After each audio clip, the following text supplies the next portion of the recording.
It's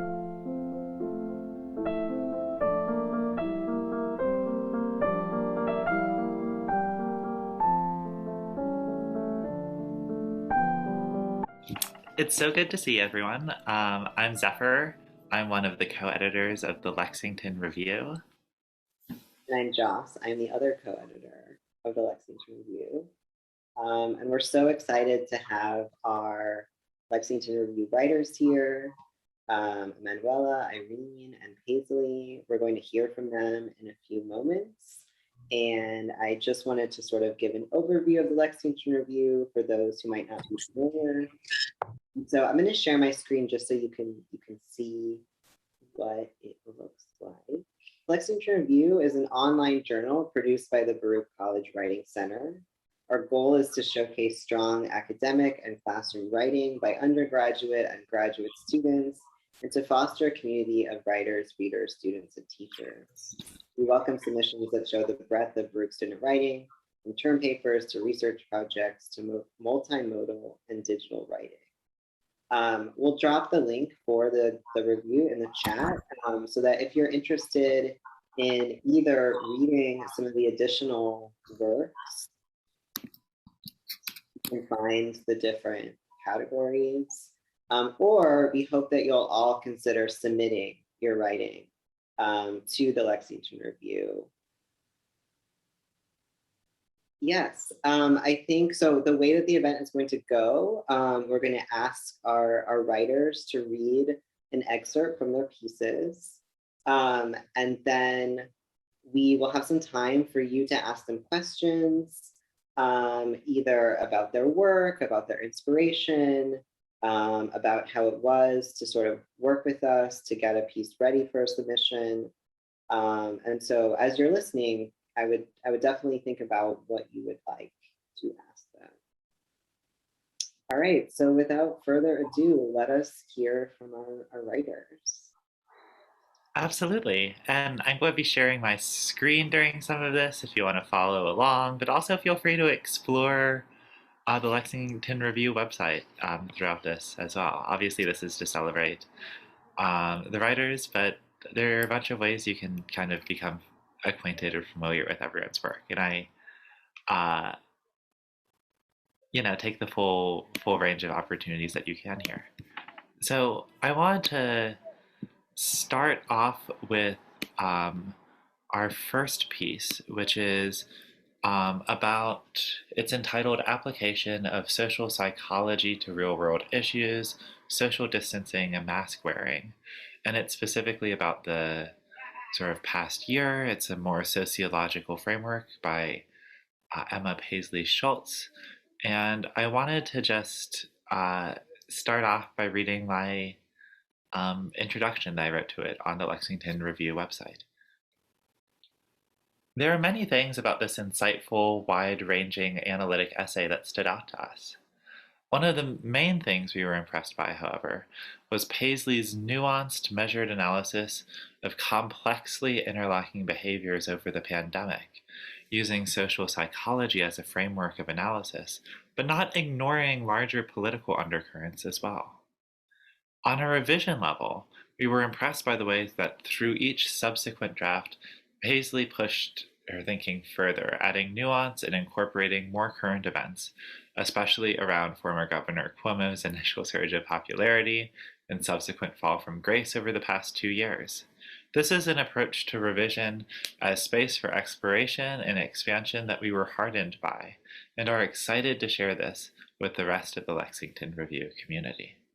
So, I want to introduce Paisley. Thank you for that warm introduction.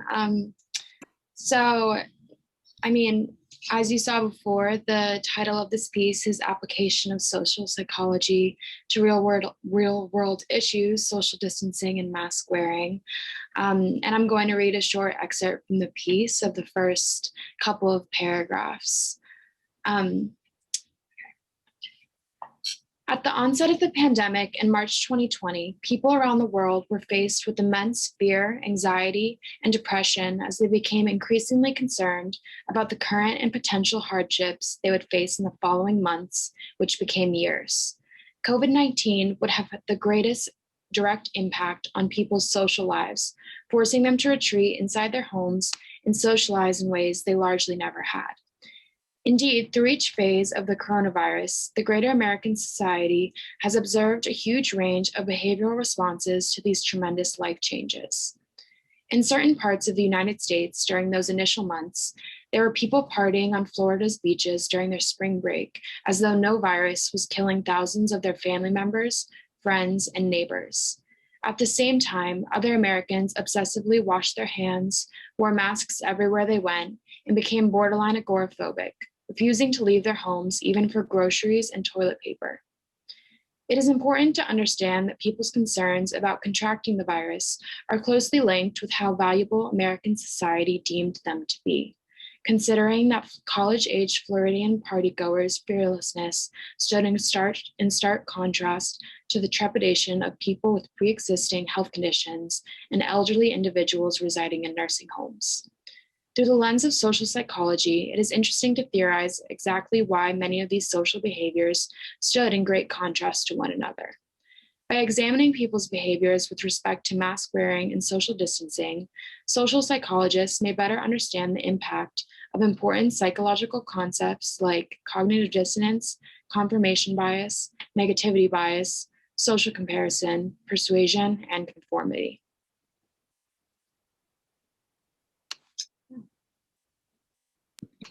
Great, thank you so much for that.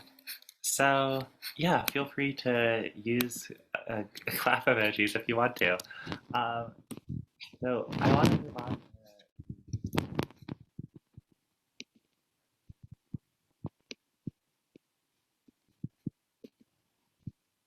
to Gallo. Emanuela wrote a piece entitled Surveillance and Social Norms, a Self-Perpetuating Cycle. And similarly, I'm going to read my introduction here.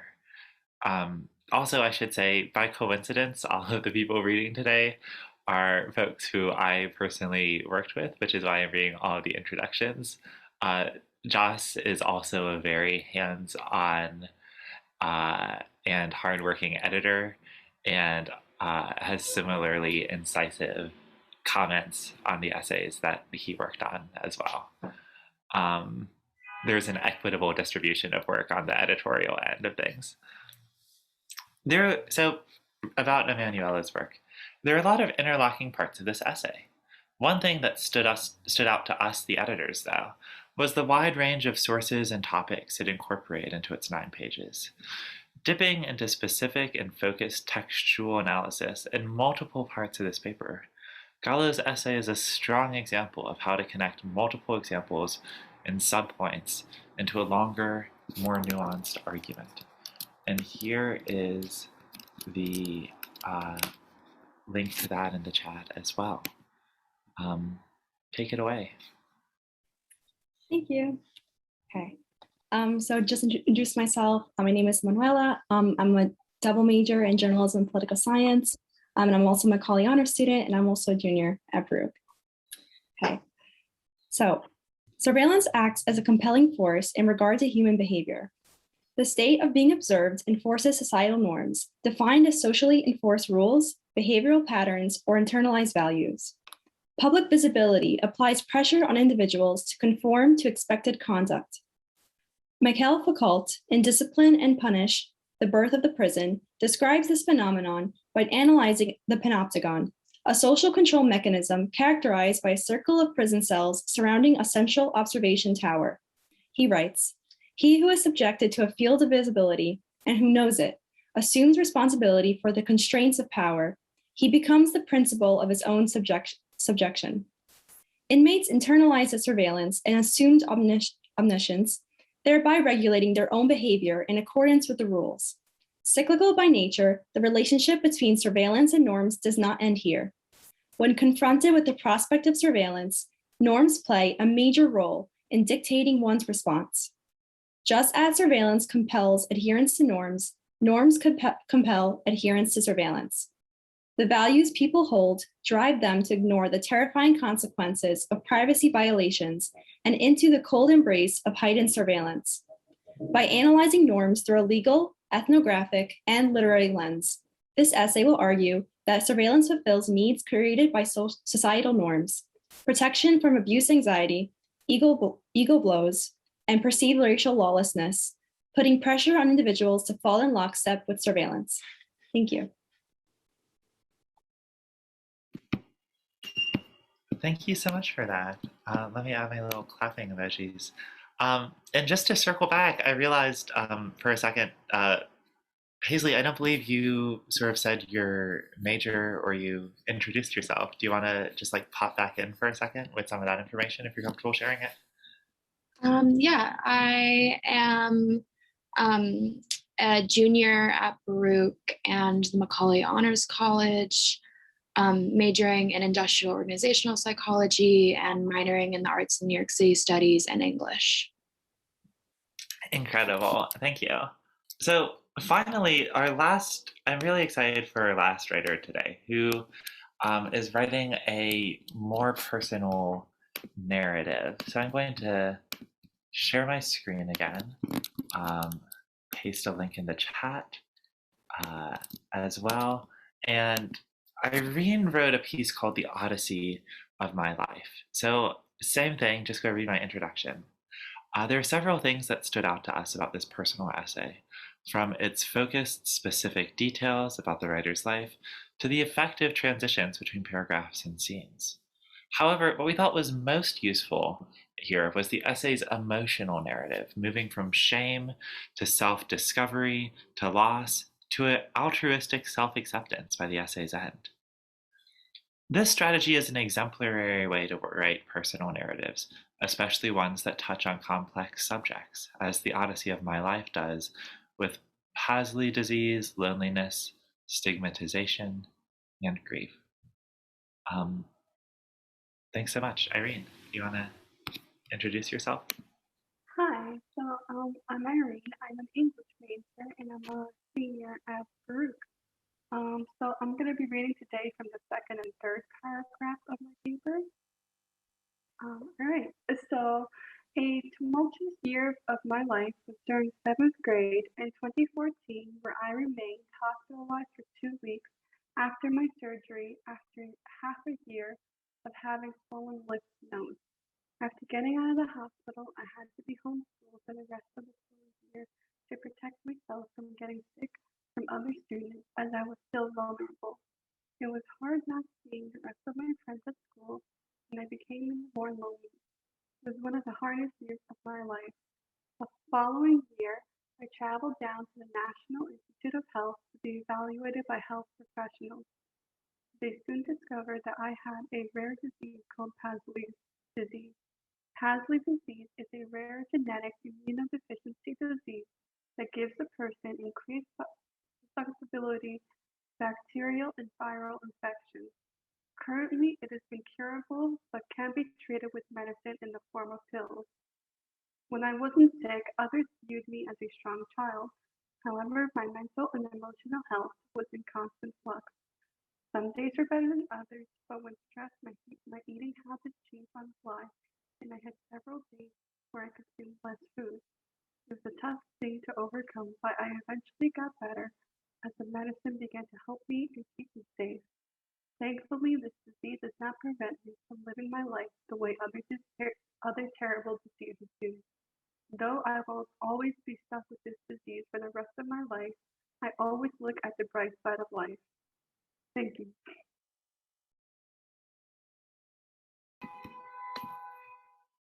Thank you so much. And again, I cannot urge people in this room strongly enough to read all of these essays in full. I think I loved hearing these excerpts, but it really doesn't do justice to how complex and I'd say important and inquisitive and like thoroughly developed all of these pieces of writing are, and how great it was to work with all of these writers as well, speaking as an editor.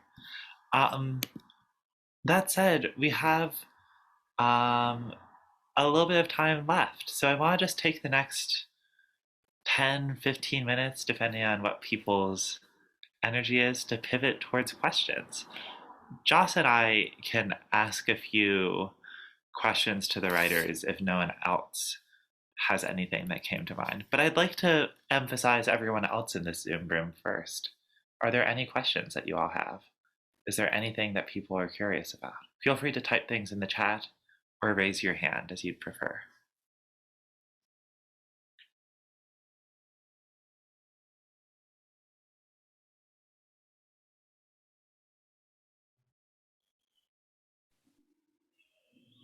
I can start us out with a question. Oh, I see Habiba has one. How did you decide what topic you wanted to talk about? Thanks for that, Habiba. So yeah, Emanuela, Paisley, Irene, can jump right in. I could start. So for my paper, this was a final paper for a fight seminar class that I took last fall. It was a class with the topic of surveillance law and literature. So throughout the whole class, we had learned about how surveillance affects people's lives. And, we looked at it through both books and also legal papers and cases. So it was a really interesting class. So we were able to pick our own topic for the final piece. So how I kind of arrived at this argument was that we had thoroughly throughout the entire class covered how surveillance makes people act in different ways. If you know that you're being watched, you're inclined to act differently. So we had explored the idea very thoroughly. So I was sort of looking at it from the opposite way. So we know that surveillance causes people to act a certain way in adhering to norms, but are there norms that make people adhere to surveillance? Like what makes someone welcome surveillance into their lives? So that is sort of how I came to my topic, and then I did the research for it and then everything. So yeah.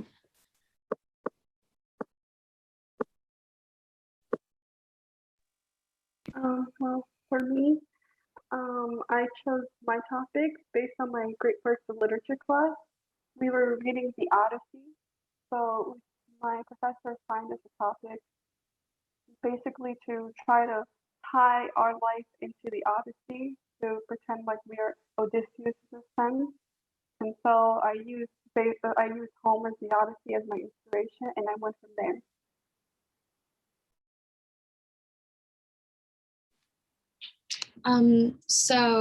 The topic of this piece of my piece is definitely timely considering everything that's happened with COVID. I actually wrote it last fall, so I was sort of reflecting on the last few months and observing different varying behaviors from one side of society where they were adhering to mask wearing and social distancing, and then another side of people who just really didn't care. And that's my reason for being interested in psychology, is to understand why people are the way they are. And I think that I was just seeking out help from social psychology to sort of explain those varying behaviors. Incredible. And I see that we have a question specifically for Emanuela, and then a question for everyone that was just posed. So I'm going to start with the Emanuela question. Maya asks, how is your approach to writing this piece different from your approach to writing an article for the Ticker? And can you tell us all about the Ticker as well? Mm-hmm. Sure. So the Ticker is Baruch's independent and student-run newspaper. I'm the news editor, and Maya's one of my news writers, and she's great. So how I approached this, well, this was an essay. So essay writing and article writing is very drastically different. Besides the fact that journalism is much shorter. With journalism, you want to say things the most concise way, boil it down, sort of one idea, take one angle. It's not everything you could ever know about a topic. It's this one specific, very zoomed in view of something. And your job is to deliver it in the most concise and efficient and short sentences. And it's very targeted. You have to be very focused. And also it uses the inverted pyramid style. So, you start off with the most important information and you work your way down to the less important information. So writing this paper and Lithol essays is like almost the opposite. Like you start, I mean, you do state your argument at the beginning, obviously with thesis, but you don't give away everything that you're going to talk about until you get through it, because you have to look at the various research and source that you're taking into consideration. And then by the time you get to your conclusion, you're framing your thesis with all this new like information that you provided them throughout the essay, and then bring in some new ideas at the end. So that is a much different way than doing the inverted pyramid. And then also with journalism, it's like more interview based and sourced. With this paper was a lot of like research, going on the Baruch library and like finding papers and like thinking like, how does this apply to my argument? Because you have to read this long, super long like research paper and then figure out how that fits into what you're trying to say, and then say in a more effective way, and using long quotes as a journalism, very short quotes. So there's a lot of differences. But yeah, thank you for the question. I love that. Thank you for that thorough answer. Gail also asked a question that I think us co-editors can discuss a little bit as well. Gail asked, do you ever publish research or policy papers as they are written for your classes, or do they all need to be revised? What are some of the benefits of publishing your papers and writing in the Lexington Review? I think that I wanted to just talk about that before I turn it over. All of these pieces were revised, but the revision process for all of them looked pretty different. This is with like Irene's paper. Well, I'll let everyone talk about what those differences were. I don't want to talk over you, but they were all revised. I know for me, I think one of the advantages to publishing your writing in the Lexington Review is publishing literally means to make public, right? And I think sort of this process of sharing, this process of making public is a great way to just talk about writing more generally. I think this sort of writing where it's academic, it's for a class, it's produced by undergraduates, it usually isn't widely shared. And I think there's a lot of really valuable insight and valuable writing and valuable conclusions for not just other people who are currently going through a four-year college, but people in general, right? And I think by sharing with the Lexington Review, that's one way to share these insights, to start these conversations. But I'd love to hear from everyone. How did the revisions go? What changed, and what was the appeal to you in the Lexington Review?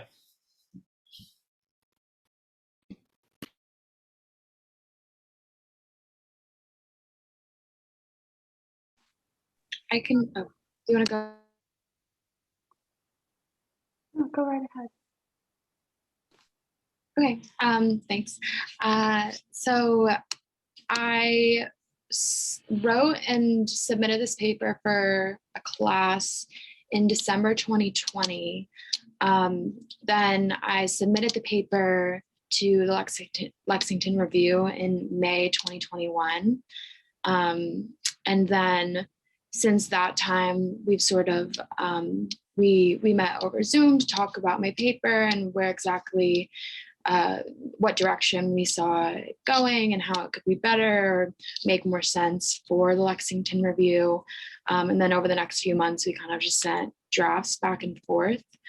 And I would say that the main reason for why there were revisions from when I originally submitted it was because, I mean, again, the piece is so timely, and our whole perception about COVID has changed significantly from fall 2020 to now fall 2021.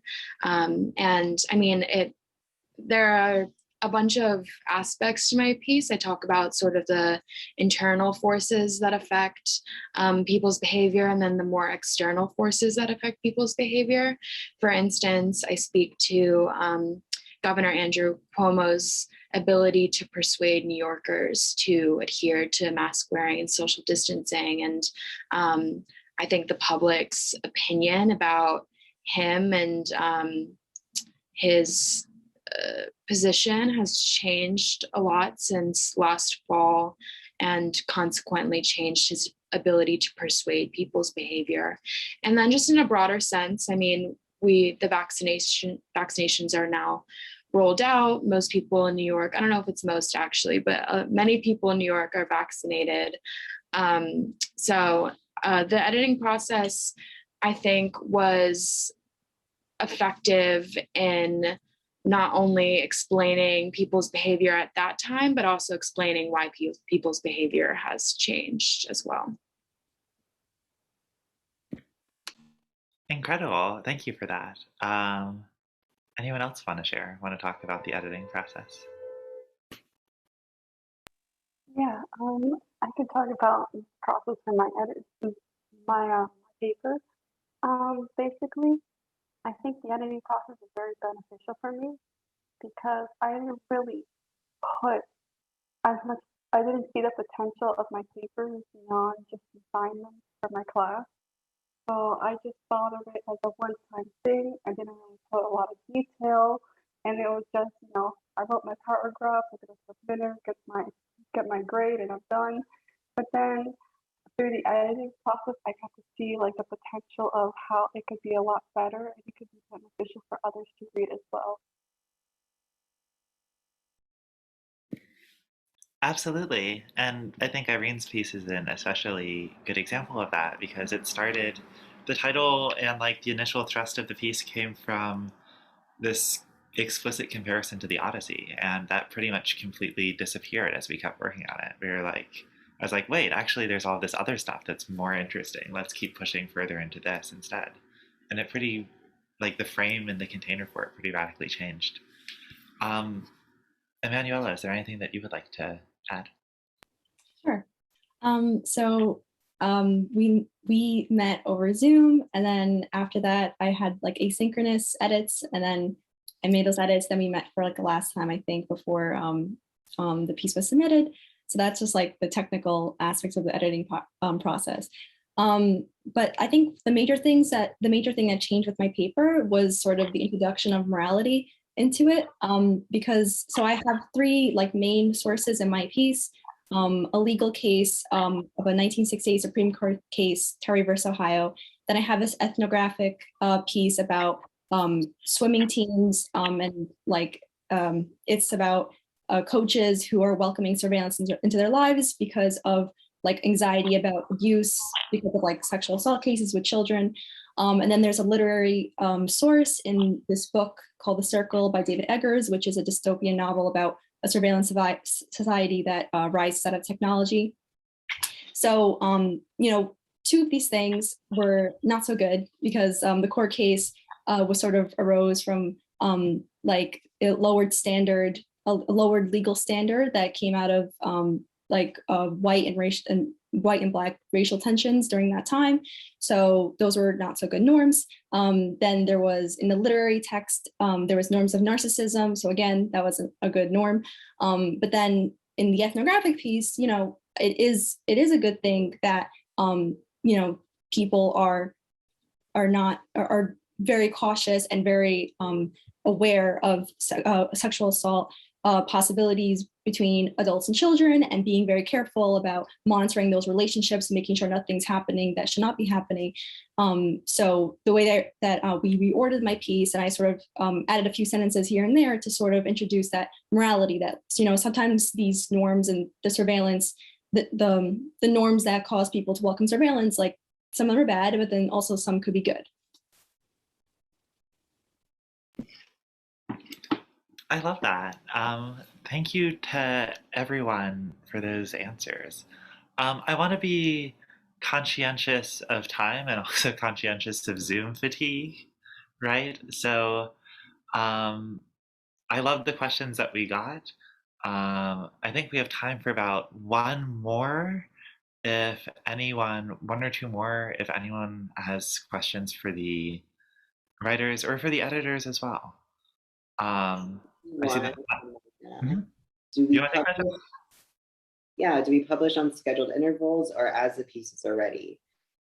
So yes, we publish as soon as we have gone through the revision process. And so the pieces can really come out as soon as they're ready. So there's no sort of submission window. It's all ongoing, and the work can go up as it's ready. I also just want to add to the what are the benefits of submitting to the Lexington Review. I would also consider it a sort of public service. As someone who teaches writing as well, it can be very hard to find model student writing that helps other students understand what professors are looking for.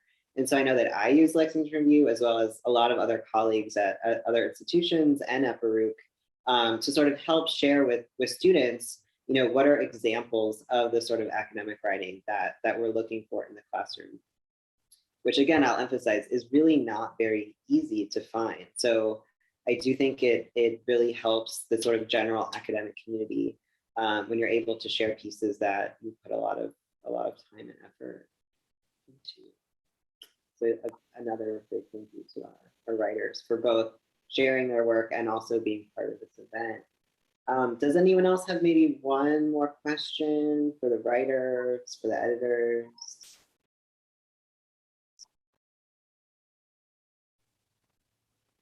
Is anyone interested now after hearing about the Lexington Review in submitting? You can do some sort of reaction if you're thinking about it. I see a couple of reactions. That's so great to see. And also, if you are interested in submitting, I'm just going to share my screen again.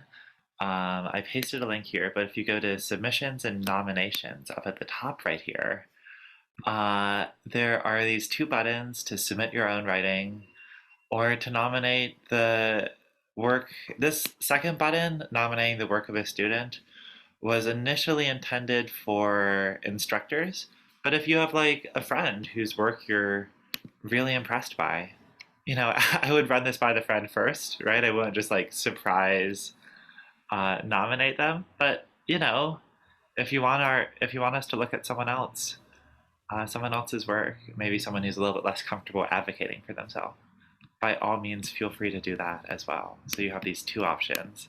The form looks pretty similar for both of them. You just upload it, and we'll get back to you shortly, within the next probably within the next week or so, depending on our schedule. So great. Thank you to everyone for attending. Thank you to our brilliant writers for sharing their work.